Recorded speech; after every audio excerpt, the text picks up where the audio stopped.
ไม่สูงพี่น้องผู้พนักเขากูก็ครับคำคะแนนก็ตกแมนอยู่ขึ้นวันที่3 เดือนธันวาคมปี2026เขาขามาคบทบยากันเกี่ยวข้องในรองปางตึกมหาอำนาจเขาเหมือนเสื้อหนังอเมริกันเลยตั้งอิหร่านโฮมปาตั้งอิสราเอลและตั้งอเมริกันในซ้ำโคมมือกันเสียไล่ต่อสู้ตึกต่ออิหร่านเฮ็ดให้อิหร่านก็ลู่ใหญ่ซุ่มหลงย้อนเปิดลู่ใหญ่ซุ่มหลงเสียแล้วอำจังถอยอำจังกึดตึกเด10เข้าปล่อยปังตึกก่อแทงเหมือนเจ้านางประธานาธิบดีโดนัลด์ทรัมป์ก็ซ้ำปืนเผาไว้ว่าปางตึกในเตอำแต้มกว่า1เดือนจริงมาก็ตึงเตเฮ็ดให้ลองอุเปิงพองงำเมืองอิหร่านให้ปอหลากหลายอย่าไปให้เลยเปลี่ยนเปิงอุเปิงพองงำโดยผู้นำศาสนา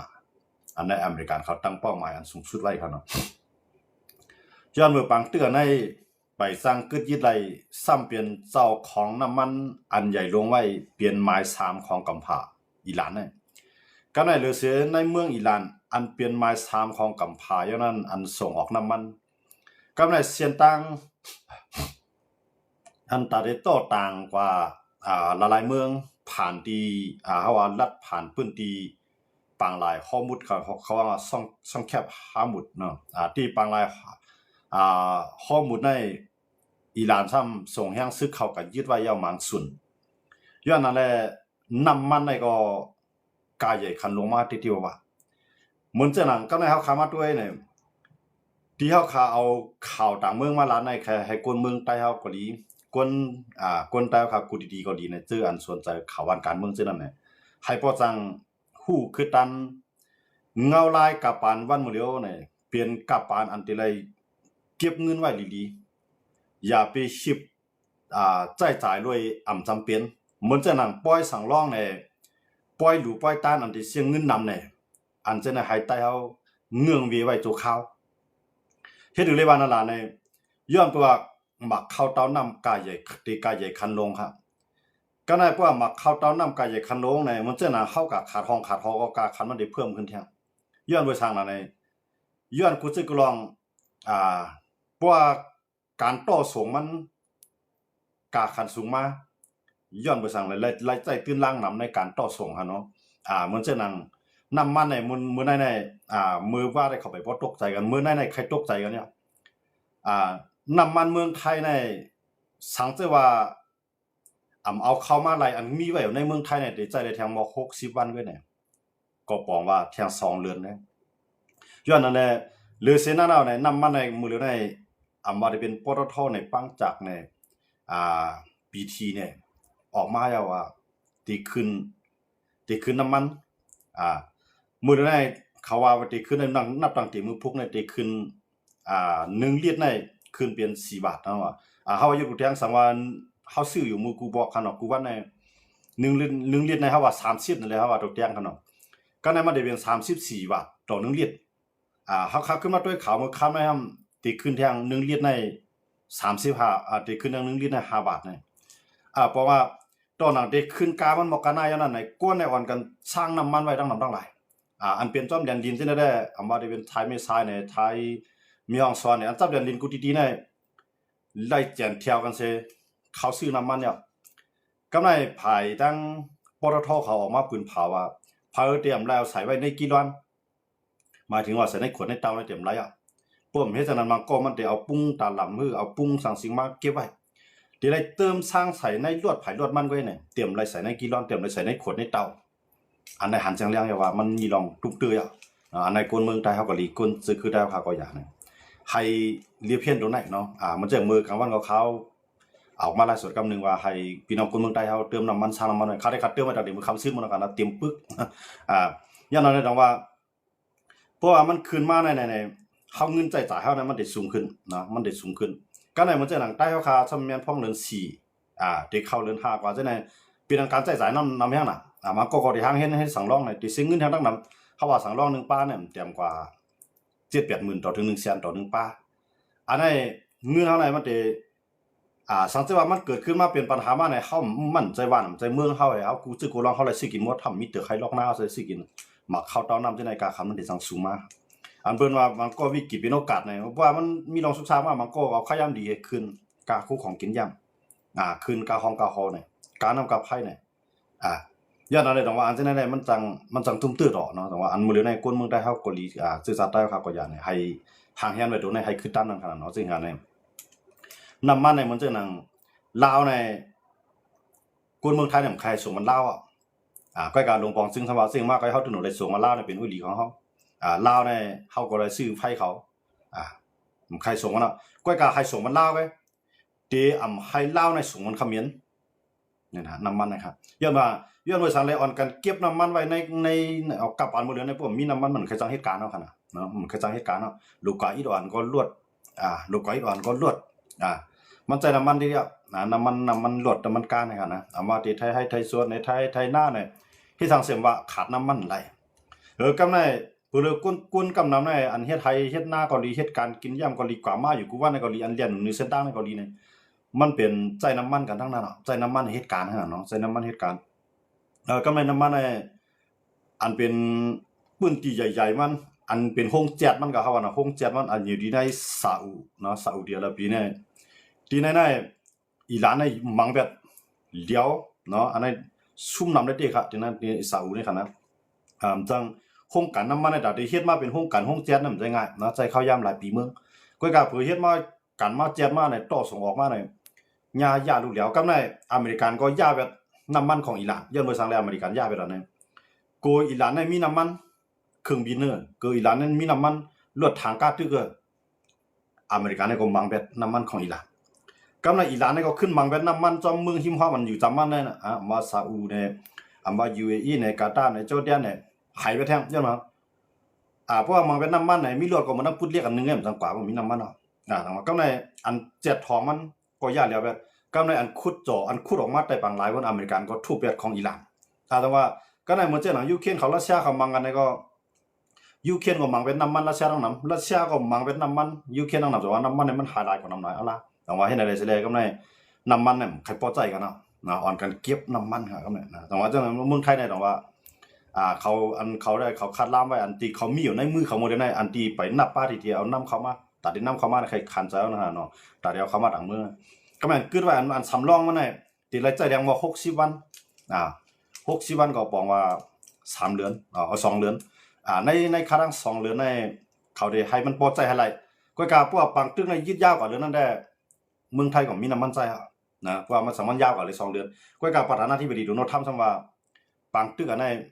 ที่ยืนยาวอยู่มอก4 สัปดาห์เนาะ4 สัปดาห์นี่หมายถึงว่า4 อาทิตย์ก็มอก1 เดือนอันนั้นได้เป็นการคัดล่ามของประธานาธิบดีโดนัลด์ทรัมป์บางเผาถึงก็ไล่บางเผาป่วนลือกว่านั้นก็ไล่เนาะเหมือนเช่นประธานาธิบดีปูตินผู้นำรัสเซียยามลาว่าเดี๋ยวเข้ายาม24 ชั่วโมงให้ยึดยูเครนปัดกับปัดมาตึก5 ปีค่ะ5 ปีนี่ไปยาวอย่างนั้นได้ดังว่านั่นที่นั่นในเฮ็ดให้เหมือนเจ้าหนังรัสเซียก็ถูกเนี่ยน้ำมันในถูกเฮ็ดให้นำเนาะถูกยูเครนมังแบบย้อนไปสั่งในอันเขามังอันไหนเขามังโครงสร้างนะโครงสร้างทางการทหารเนี่ยเหมือนเช่นว่าคั่งน้ำมันนั่นขนาดเนาะหยองน้ำมันในมีดีไรเขาได้จ้อมมังไปแล้วไหนนะก็ในเพราะว่าตัวมันเจ้าหนังมานเขาสิในแท้ฮอดอยู่ติดเตียงเขาเนาะมานเขาสิในก็หลายๆเมืองในปีกเป็ดน้ำมันเครื่องบินซึ่งมันเนาะตั้งยุโรปเขาเนี่ยมันจะเอามาซึ่งมันน่ะมีเครื่องบินบ่เดี๋ยวมันจะเอาน้ำมันมาใช้ก้อยกาเมื่อนั้นได้มันไปมีปังตึกใหญ่นะขี่เขาเน็ตขายบันรัสเซียเขาขายบันสิงคโปร์เขาขายบันปารังไทยในขายบันน้ำมันเครื่องบินซึ่งมันอย่างนั้นก็ในมาในมันใจนึงกำเครื่องน้ำมันเครื่องบินในมันกาแห้งแต่กำในเพื่อเอากาใจในก็กินน้ำนะต่อ1 กำก็เพราะมันจะหนังซึ่งมันบางในกำมินขึ้นในมันพวกว่าเป็นเมืองไทยได้เพราะว่ามี1 กำในการน้ำมันในได้เสียงมัก4 แสนนะเพิ่นเมืองไทยกันเนาะมี1 กำเฮาว่าสิว่ามีรางวัลค่ะนะมีนกว่าขึ้นมามีนกว่ากันมังให้ขึ้นมาขึ้นการน้ำมันเครื่องบินใน4 แสนถึง1 ล้านต่อ1 กำให้กันนะมันกาการน้ำมันกาแห้งน้ำมันเครื่องบินก็กะว่าเป็นน้ำมันรถยนต์ว่าดีเซลว่าเบนซินว่าได้เป็นทางเมียวเนาะก็กะอันนั้นได้เพราะว่าน้ำมันในตัวมันมีแต่ดินก็ยาวเขาจังเอามากันไรเฮาก็เนาะมันจะเมืองไทยได้เขากันไรเมืองไทยในเขามีมันจะหลังเมืองพังเนี่ยเนาะเมืองพังน่ะจะเป็นพื้นที่น้ำมันเขาภาคเหนือทั้งเสียงในที่เมืองพังที่เหลียวครับเพิ่นเมืองไทยกันเนาะ ก็ในเดียวที่อ่าวไทยที่เขาใครไล่รัสเซียเนี่ยเขาไปจังคุดเนาะก็ในไทยเนี่ยว่าน้ำมันดีเลยมากอ่ะเอามามันจะเอามาทั้งมาเลเซียเอามาทั้งมันน้ำมันเนี่ยก็ขายบนไทยนะไม่แก่น้ำมันเนี่ยขายบนน้ำมันรีบเองก็มีน้ำมันรีบแบบมีความหมายครับน้ำมันรีบเนี่ยก้นวันธรรมดาก็เฮ็ดไรเอาไรค่ะเนาะเหมือนจะหนังมันเขาได้ตั้งปอดสายมะกล้วยเนี่ยสังว่าเช่นนั้นเขาได้เอาตัว PVC ในใส่ลงกายก็เขาได้ให้เขาได้มีเครื่องของเขาค่ะเนาะดูดให้มันขึ้นมาเป็นน้ำมันลิบในมันจังเฮ็ดจังครับมันหรือสิว่าเอากับส่งแจ๊ดก็เอากับส่งกับแจ๊ดกับท้องนะครับเนาะเขามาห้องกันนะครับเนาะเมืองไทยเนี่ยเขามีห้องกันทั้งด้วยเขามีห้องแจ๊ดท้องด้วยเขาซื้อเขามาน้ำมันลิบของมันมาในน้ำมันออกน้ำค่ะเนาะมาในมันน้ำมันออกน้ำก็ว่าขี่ก็ว่ากับน้ำหนักขี่ได้เอาโตมาจุ่มใส่จังปางหลายดังที่เมืองอยากขายนะครับเนาะวางโตมาต่อถึงในเมืองใต้ขนาดนั้นเนาะเขาจึงเมืองเขก็ในไทยก็มาไทยเดี๋ยววางโตไทยในเมืองต่างมากไว้ต่างกล้ามาเอาเนาะไทยเนี่ยไปวางโตขี่ได้วางโตเอามือเอาแก้ได้น้ำมันในกันเนาะจ้อมกันของมือเอาดังว่าเขาจะในเตี้ยในเมืองผมจุ่มตู้เนี่ยเป็นเมืองมหาเสถียรค่ะเตี้ยเนาะมันเป็นมันก้อยกำลืนมาย้อนเพิ่นมีมหาจวนนะมันจังคือมักมีได้เนาะเมืองได้เป็นเมืองมหาเสถียรก้อยกะก้นมาอุปเปิลน่ะเป็นมหาจวนน่ะ มหาจวนนั่นว่าเมือกที่สุดนะเรื่องที่สุดแล้วก็มาอุปเปิลของกับเมืองต่อให้โคของในมีกายใหญ่คันลงเอามันหันกักขันมันหมอเอาปันเปิ้นเนี่ยเฮ็ดไหนกำแนมใครกินใครลุงมาเตียบก้นเมืองดิขึ้นขวัญก้นเมืองเก็บขวัญก้นเมืองจ้อมกิ๊กจ้อมหลานมานได้แน่โหตู้โหตาของเขาไปซึ่งกูตีมเลยครับเนี่ยแต่ว่ามันเป็นมหาจวนไงก็กับเมืองเฮาได้เป็นมหาเสถียรกับเมืองมันก็เฮาว่าเนาะแผ่นดินน้ำดินพาเมืองเฮาก็นะเกียดว่าน้ำมันว่าแสงว่ากูสิก็ลองแสงเขียวแสงเหลืองมีหมดเท่านอนไก่คันดงเลยเฮาในขึ้นสั่นกำผากำเดียวกันนะก็เฮายามมหาจวนมาอุปเปิลเฮาไปเฮ็ดให้ก็มีน้ำมันรีบก็โตมาขายบันไทยไทยมันขึ้นมากันมาแจกมาถอยขึ้นมาขายบันมันในขายบันอันเป็นปตทในครับนะปตทในเตในเงามันเตในเป็นของซึกค่ะนะเป็นของซึกกำในหลวงปองจึงนำหลวงปองจึงนี่เขามากุ้มกำแทงมาเขามามีศูนย์ควบจ้อมเนาะก็ว่าซึกนะครับเอาเข้าภายซึกนี่แน่ปตทนะครับนะมันเจนมันได้มีทางหลายๆมีความเมืองไทยนะครับเนาะตั้งจากว่า PT ว่าหลายจะหลายมีว่าเนาะเขาได้มีอยู่หลายกลุ่มมันนี่ครับเนาะก็กำมือได้กลุ่มมันนี่ไรก็ย่อเนี่ยเขาห้ามไว้หมดเลยเนาะน้ำมันเกี่ยวกับเรื่องน้ำมันกันนะครับเนาะเพราะว่าเฮาสร้างไว้เตรียมๆในมือพุกมาเนี่ยแถมที่เฮาได้สร้างเฮาว่า1เฮียง2เฮียงเนี่ยมันได้สร้างกว่า2เฮียง5 3เฮียงเนี่ยมึงเนาะหายกว่าเริ่มต้นฮู้ตูครับเนี่ยนะแต่ว่าพอมีรถหลายลำก็อ่อนกันสร้างน้ำมันไว้เตรียมๆจอมแดนดินได้เฮาคำว่าด้วยขาวเนี่ยบ่ได้เป็นต้อ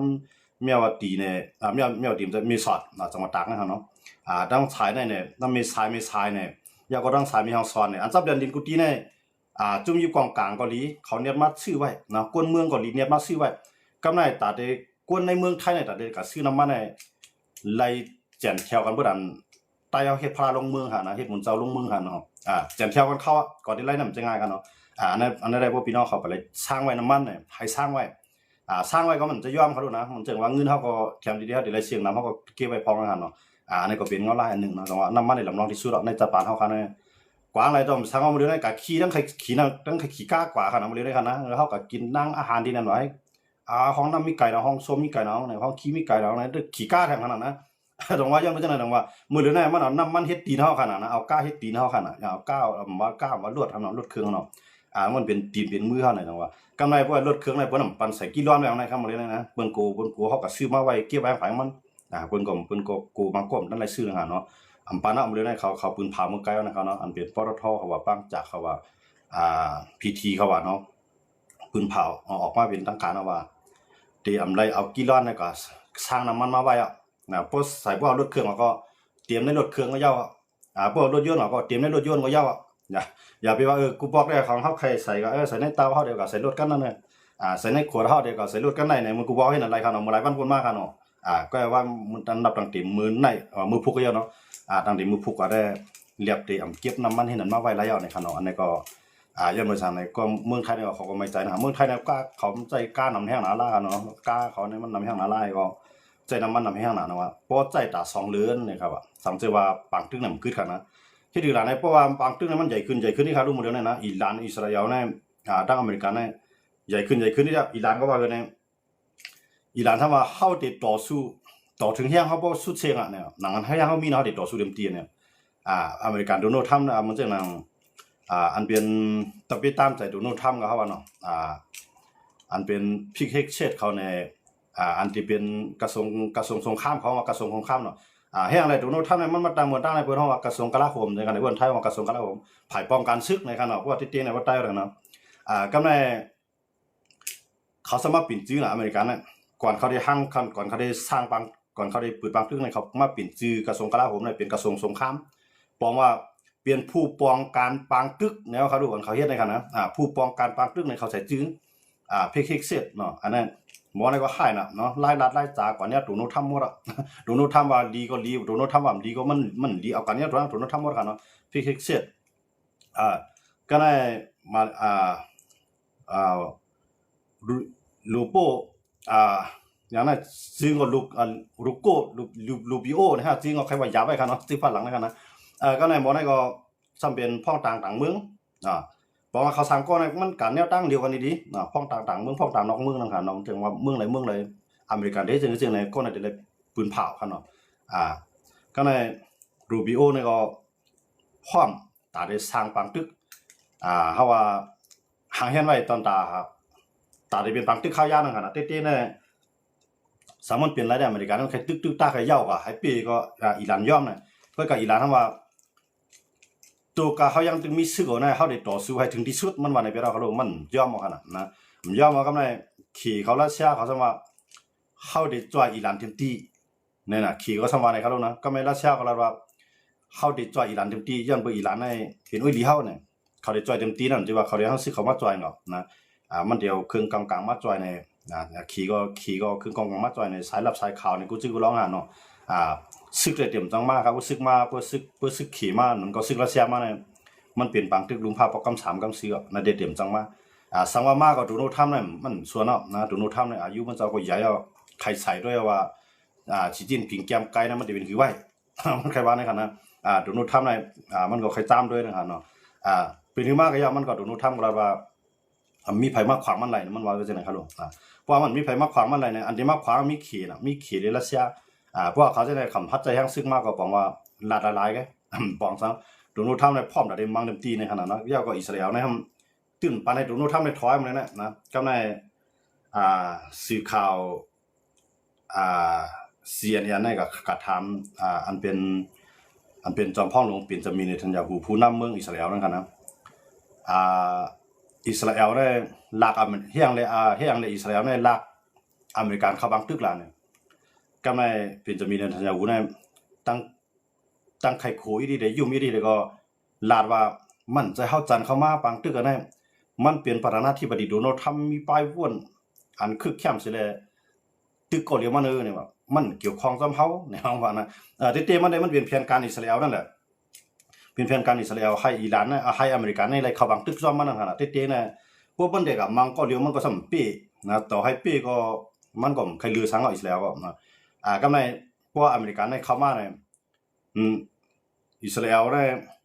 มังเดมตีนะมังอิหร่านเนี่ยมันก็ในเพียวกับจ้อมกันตั้งฮิตบุลอกก็แล้วขนาดนะฮิตบุลอกก็ทุบเต็มตีเอาเลยนะมังฮิตบุลอกมังอิหร่านก็ในที่หายป้าผู้ตีแทงนะอิสราเอลเนี่ยจะมาอิสราเอลเนี่ยตั้งเลือกมันมีตั้งเดียวก็มันโดดเลือกบางตึกก็เพราะว่ามันมีบางตึกในอิสราเอลเนี่ยมันจะหนังเป็นจะมีเนทันยาฮูในตีไรมีตีไรจัดปังเลือกตั้งก็ในมันทำเฮ็ดปังเลือกตั้งบ่เลือกตั้งมามันเดินซุ่มอ่ะนะอย่างมันเฮ็ดมาหลายปานเนาะคนเมืองก็ไข่มือปังตึกก็ก็ในพวกมีปังตึกในปักเบิงบ้านเมืองของอิสราเอลเขาทำว่าเตรียมได้ปีนผู้นำในเขายังมีปังตึกเนี่ยเขาทำเฮ็ดจังได๋ไว้ครับยังบ่จังได๋ก็ใน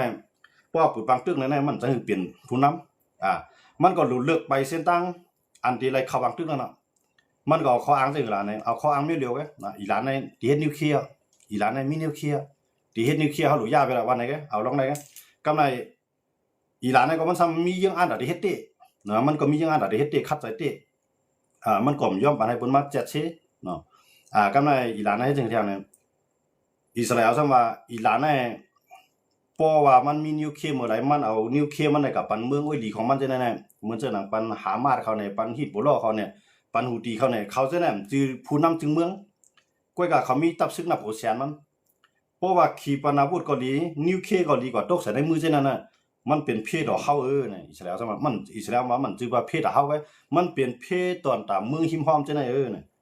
มันก็ซ้ำที่มันนังเตะค่ะอีหลานเนี่ยมันจึงป้ายงานนี่ค่ะแหละนะฮู้ว่าพวกมันแต่ก็โตเต้นหน้าเนี่ยมันเจ็บก็หูมันก็กับมันก็ย่อมโตหันดินปลูกมันก็โตหันต้นไม้มันก็โตย่อมมันหายอีหลานเนี่ยมันเหมือนควายชึกงานอันว่าเขาโคมนั่นคั่นน่ะเนาะใครตามด้วยแฮงเอาได้เนี่ยมันเคยเป็นจังนั้นดังว่าพวกอเมริกันมันปุ๊บเนี่ยเต้ๆเนี่ย UAE ทั้งเขาก็ไม่มีปัญหากันกับในซาอุดิอาระเบียตั้งอิหร่านก็มีปัญหาสังคมตั้งเราบ่มีปัญหาแฮงเนาะมีอีรอดเด้อก็ในมันจังนั้นกาตาร์ว่าจอร์แดนว่าอียิปต์ว่าจังได๋อยู่เปียงกลางมันนี่แหละอุปนราเสเพราะว่าอเมริกันกับมันในปุ๊บเนี่ยมันฮู้น่ะก็ยื้ออเมริกันแล้วยื้อในเมืองอเมริกันเนี่ยมันถึงไรมันต้องให้ขวดบันเขากูเมืองหาเนี่ยนะให้มันว่าปั๊มน้ำมันเนี่ยเอามาปื้นตีเก็บน้ำมันเนี่ยเอามาปื้นตีหลุดน้ำมันเนี่ยมาปื้นตีเจ็ดของน้ำมันเนี่ยให้มันซาอุดิอาระเบียเนี่ยลูกเยซุ่มหลงกับในเมืองUAE เนาะสหรัฐเอมิเรตส์เนี่ยเมือง UAE นั่นก็คือนั่นน่ะสูงที่สุดในโลกฟ้าเขาว่าได้มีอยู่หมอกดังสูงมัน8ปากเมตรนะครับเนาะเม็ดป้องมันนะครับเนาะ8ปากเมตรในก็ลงว่าสูงยังไงเนาะสูงบนในโลกฟ้านะครับเนาะก็ในมันหลักขีปนาวุธตรงนี้หายออกมาแต่จับได้เรียกว่านะผิดก็อีกตัวเนี่ยก็ไออันที่กำลังกล่าวของ UAE เขานำขึ้นมาหายไปได้เตียกสังเกตว่ามันยากนั่นเต็งยากใส่ปอดเขาว่าเต็งยากใส่ปอดกลางไปอีดวนนั่นค่ะเนาะมันเต็มใจกลางกับสิ่งอ่ะมันได้ขึ้นปอดอื่นสังว่ายากใส่ที่นั่นได้ติซุ่มนำเตี้ย UAE นะครับนะติซุ่มนำเตี้ยกำในสังเกตว่ามันวันนึงมันมีนิวเคลียร์เขารู้เนี่ยมันหายเป็นเขาจะในแท้งในต้องว่าก้นหายในเปิ่นใครมันมีนิวเคลียร์มันมีตั้งหายตั้งเมืองไงเพราะว่ามีนิวเคลียร์ปุ๊บเนี่ยเพราะว่าอยู่ได้นิวเคลียร์ตัวใครนั้นมีหนองแรงมันเดี๋ยวกูไปครับกูหามีหนองแรงสังเกตว่ามันมีนิวเคลียร์เนาะนั่นแหละยังไม่ใช่เลยแต่ว่าเมืองหายเมืองเมืองเนี่ยผู้นำหายผู้นำเมืองเนี่ยอย่าไปให้เลยยิบยักของอันอย่าไปให้เลยยิบยักของอันมีน้ำกัดตั้งแข็งแห้งเนี่ยมันเจอหนังคิมจองอึนแน่เนาะเพราะว่ามันตั้งเนี่ยเขาห้ามดันดีกว่าห้ามไรเยอะเลยเนี่ยขี่ก็มาสังตั้งมันรัสเซียก็มาสังตั้งมันอยู่ในเกกลางขี่รัสเซียเขาดูอเมริกันทำอยู่ไกลมันอเมริกันเนี่ยห้ามมาจากมือปานปูมันคุณขนาดเนาะปานปูมันเอามาปานโปมันห้ามลงนิ้วเคเนี่ยก็เลยถึงมาปานโปมันเอาถึงมาปานลูกมันคิมจองอึนก็ในคิมจองอึนเนี่ยก็ป้าอยู่ที่มันเตรียมทวนเดียวปานลูกมันแทงอย่างนั้นลูกมันอย่างนั้นอีสังก็มูคิมยูจองเนี่ยสังหัวเขาผมก็ต้องจึงเดียวอีน้องเนี่ยตึกอายุ13ไงอายุ13เนี่ยแต่กุ้มตับ10เป็นล้านด้วยครับมหาเมืองเนี่ยคำสนใจเราว่าเปิ้นเฮ็ดมาตันหือเปิ้นมีน้ำกัดตันหืออันแก่เลยลูกมันมีตัวทบนำเลยลูกมันก็มันว่าเดียวมันเดียวบันลูกมันครับมื้อเดียวได้ขาพี่น้องน้องในก็ขาเป็นปอเหลี่ยมจะมีเหลียวน้องหญิงสาวเนี่ยนะขาหูมันอุบเปิงพ้องกับเมืองไว้คิมจองอึนในมื้อเดียวก็ในคิมจองอึนเนี่ยบ้าอยู่ลิมันเต็มทนเนาะเขาว่าเกี่ยวกับเรื่องดังเปลี่ยนในปอดในไส้ในตับในไตเพราะว่าได้ตายแล้วข่าวตายออกมาได้ป้องว่ามันตายเขาก็ในมื้อเดียวเนี่ยคัดใจพึกวันลุกนี่นะมันกว่าอะไรก็เอาลุงกว่าอายุนึงได้13มั้ยครับอีน้องเนี่ยเปียดตอดอะไรครับนำที่ว่าเป็นผู้นำจึงเมือง20เป็นล้านฮะในขณะว่ามหาเมืองในเพิ่นเขาอยู่ในพวกเขาเลย20บานาวในลูกเขาเนี่ยไปผู้ขี้หูตรวจก็โหเฮ็ดบ่ให้มันไรมันเด้จังเอาส่งมันลูกเนี่ยหรือสิลูกเขาหรือสิกวนในเฮือนเขาเขาไว้ใจไปเขาลูกเอาเพิ่นดักก็มากุ้มน้ำไหลคิมซอนเอยินจมครับที่พี่น้องเขาเตรียมต่างมาบันจื้อคิมดองอื่นกันเนาะจื้อลูกสาวมันก็เอาว่าเนาะเรื่องเดี๋ยวมันมีลูกจ้ายมีลูกจ้ายได้ทางได้มันเดี๋ยวบันลูกจ้าย7-8ขวบแพงบ้านเมืองเขาในคณะคิมจองอื่นน่ะก็มันเดี๋ยวบันลูกยิงมันไปอาบกับมันไปตายก็มันหางเฮียนไม่หมดหรอกแต่ที่อาบกันเนาะยันมาได้ก็ว่าคิมจองอื่นมันเลยได้อันที่เฮ็ดให้เมืองเขาอยู่รอดในเขามีนิวเคลียร์กันมันว่าไหนเขาดูมันว่าเขาหรือมีข้าวกินหรือมีน้ำมันหรือมีเจ้าเสียงเงินข้ามกับคนเมืองหรือก็ดีมันรู้ว่าพวกมีนิวเคลียร์เนี่ยพวกสู่มังเขาก็มาตายก็ซื้อว่าซื้อก็เจ็บเหมือนกันนะใครว่านั่นกันเนาะแต่ว่าคิมจองอึนเนี่ยมื้อเดียวได้มันกูกินไผนะมองเกี่ยวปานแข็งนี่แล้วก็กำลูกขึ้นมาก็เตี้ยโครกอย่างนั้นขีปนาวุธเนี่ยหลอกเรียกหายลงในปางหลายเนาะปลาก็ได้ตายกันนะกำไรมันเจ้าเกี่ยวปลาในนอนหนุ่มเล่าขนาดนะนอนหนุ่มเล่าว่ากำอยู่ใจเงินเกี่ยวปลาในพวกคิมจองอึนมาจามขีปนาวุธนั่นน่ะเนี่ยมาจามด้วยขีปนาวุธนั่นน่ะเนี่ยมันเครื่องเตือนจึงเมืองของเกี่ยวปลาเนี่ยมันได้ห้องบ่ดอกนะว่าวิวมันดีๆข่าวว่าเกี่ยวปลานอนรับในรองได้เหงามันห้องกำในเกาหลีใต้ก็เสียงมันห้องว่าวิวบ่ได้อย่างคิมจองอึนยิงมาจำขาได้ก็รู้นะจ้ามเลยมันก็มันจ้ามเลยมันจ้ามมาจู้อะไรครับมันจ้ามมาจู้ไผก็รู้มันก็เลยจ้ามจู้ปางหลายเนาะปางหลายเขาอยู่จำกันนั่นน่ะเฮ็ดอะไรดอกว่าเกี่ยวปลาในก็นอนหนุ่มใครรับไรนะเฮียอยู่คุกจะไรเพราะว่าอเมริกันตั้ง เกาหลีใต้มาพึกซี่โครงมันก็พี่ใจอ่ะกินตรงนั้นลุกขึ้นมาเตียกเฮาว่าก็เตียกคลงจามโดยขีปนาวุธยื้อเลี้ยนน่ะเนาะเอาเงินเปียได้ว่าได้จริงเนาะก็นั่นว่ามื้อเรนนิวเคลียร์มียาวๆมาได้นะมันก็ได้เฮ็ดได้ว่ามันได้เฮ็ดคัดได้เฮ็ดได้อันใดให้มันเป็นมันให้มันเกาหลีเหนือเนี่ยมันได้ยังอ่านให้มันเป็นมหาอำนาจทางการนิวเคลียร์เนาะมื้อนี้ภายในก็เมืองต่างเนี่ยมันได้มีค่ะเนาะมันได้มีข้อตกลงว่าเพิ่นมีการนั่นก็ป้อเต็มได้10เฮ็ดแท้งอันเนี่ยเขามีสัญญากันเนาะเฮาว่าข้อตกลงกันเขามีข้อตกลงกันว่านั้นว่าหนังมาในข้อตกลงในหมดอายุ